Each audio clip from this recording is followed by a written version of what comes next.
Hi, Gary O'Neill. Welcome to Intuitive Solutions.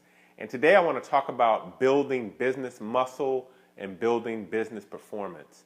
And I've always thought that sports and business always had this correlation in terms of, to be a peak performer in sports is very similar to being a peak performer in business and being successful. And a lot of the same process and strategies and routines are pretty much the same. When you think of a great athlete like Michael Phelps, I refer to him a lot because a lot of you know who he is. But, the first thing he probably did when he was trying to understand what his goal was in swimming is he set a specific goal. So he didn't say, I just want to swim fast or I just want to make the Olympics.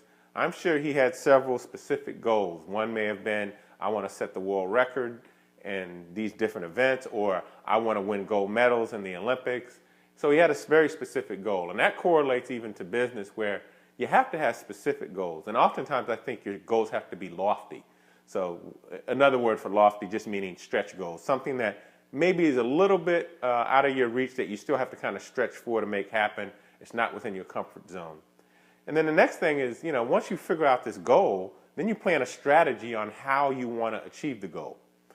And that's the same in business as well. You figure out what you want to do, and then you say, these are the things that I want to do. And I think a lot of businesses forget to plan the strategy to meet the goals because they get into just doing active things that they need to do because there's deadlines and things like that.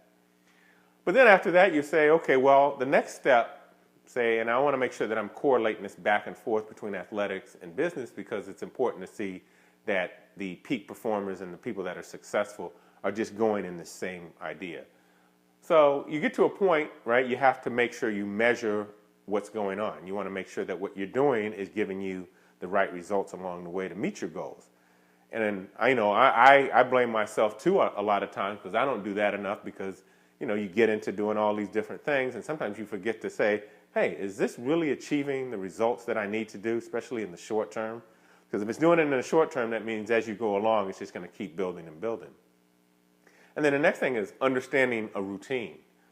Michael Phelps, from what I understand, he works out 7 days a week, and the only couple days that he misses is like New Year's and Christmas Day or something like that, which is amazing. So routine is very important in building your consistency.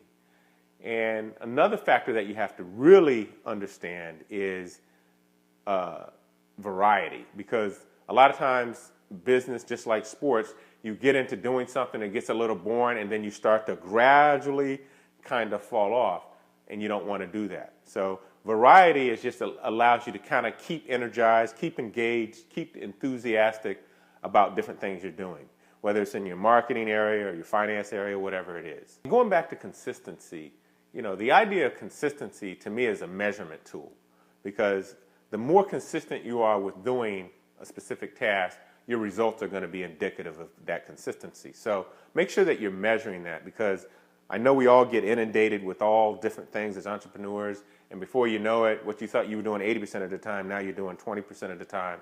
So make sure you understand that you're putting the right amount of time into that goal so you're not getting to the end of the goal saying, well, this didn't happen the way I thought it would, but you didn't realize that you actually didn't give it enough time either. Pushing yourself, to me, is critical, because that's the stretch part. That's the part that is telling you to go a little bit further, be a little bit more engaged in what you're doing, because, if you just, it's almost like weightlifting. If you just sit there and lift the same weights every time, you don't get bigger, you don't get more muscle, you pretty much plateau. So you always want to make sure you're pushing yourself in all areas of business, especially the ones that you've really focused a real strategy around. And then self-evaluation. That's the critical part, because that's allowing you to look back and see exactly where you stand based on the goals that you set. And those goals have timelines, so you really want to make sure that you don't just do loose goals and finish them whenever you want. Make sure that you put a timeline on them, because this will enable you to know that, am I not pushing myself harder? Were my goals a little bit unrealistic at the beginning? It allows you to kind of bring up all these different questions so that you can kind of adjust and make sure that you're staying on track. Anyway, I hope you enjoyed the post. I've always liked the comparison between athletics and business, and hopefully this provided a little insight for you. Till next time.